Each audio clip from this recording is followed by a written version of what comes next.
అందరికీ నమస్కారం అండి. కీళ్ళ నొప్పుల సమస్యను పోగొట్టాలంటే ఎన్నో మార్గాలు ఉన్నాయి. ఎందుకంటే ఇవి వచ్చాయంటే నడవలేము, కూర్చోలేము. మరి అలాంటి కీళ్ళ నొప్పును పోగొట్టే మంచి చిట్కా ఒకటి ఉందండి. అదేమిటో ఈ బామ్మ చిట్కాలో చూద్దామా?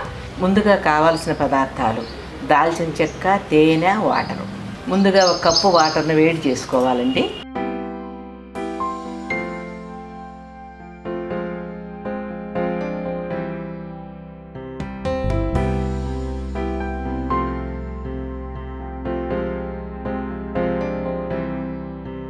చూసారా, వేడి చేశాను. ఇప్పుడు ఈ వాటర్లో దాల్చిన చెక్క పొడి 1 స్పూను, 2 స్పూన్లు తేనేసి కలుపుకోవాలి.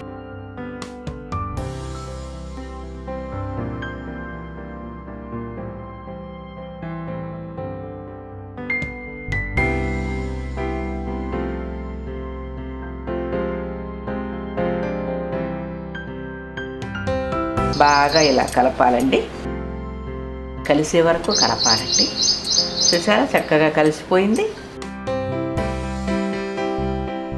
ఈ మిశ్రమాన్ని ఉదయం ఒకసారి, సాయంత్రం ఒకసారి తీసుకోవాలండి. ఇలా 15 రోజులు తీసుకున్నారంటే మీ కీళ్ళ నొప్పుల సమస్య నుంచి బయటపడతారు.